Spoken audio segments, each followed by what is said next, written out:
All right, we have breaking updates coming in of an avalanche that has struck Gulmarg. No casualties have been reported, but tourists have been advised caution after the avalanche. So fresh snowfall has raised the risk of an avalanche taking place. It has hit phase 1 in Gulmarg. There's no loss of life or even any damage to property that has been reported. But tourists and local residents have been advised to exercise caution. My colleague Yavar Shafi is joining us on the broadcast with the details. Yavar, what is the situation on the ground? We're told fresh snowfall has only increased the risk of snowslides and snowstorms. What are the details?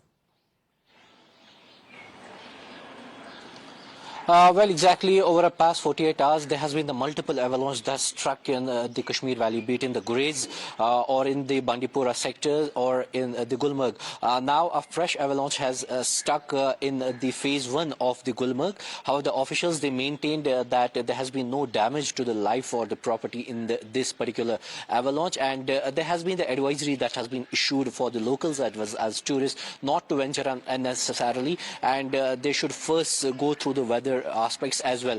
Now remember that over the past 48 hours there has been the heavy snowfall that occurred in most regions of the Kashmir Valley, particularly in the high regions, and there has been a light snowfall that occurred in the Srinagar city. For the next 2 days, that means 1st March and 2nd March, there's a cloudy weather that's going to persist in the Kashmir Valley, but after 3rd of the March there is another wet prediction and snowfall prediction all across. Now the authorities, they have issued the advisory for the far-flung areas, asking people to maintain utmost cautious before venturing out, because there has been many avalanche that takes place.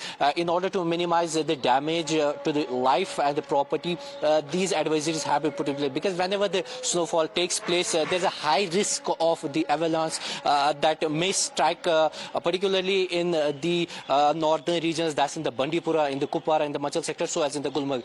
But this fresh avalanche that's stuck in the phase 1 of the Gulmarg, fortunately there has been no damage or any person has not been harmed in this particular avalanche, though the authorities, they have sounded alert for the high risk areas in the Kashmir Valley. Back to you. Okay, all right. Thank you for joining us with those details.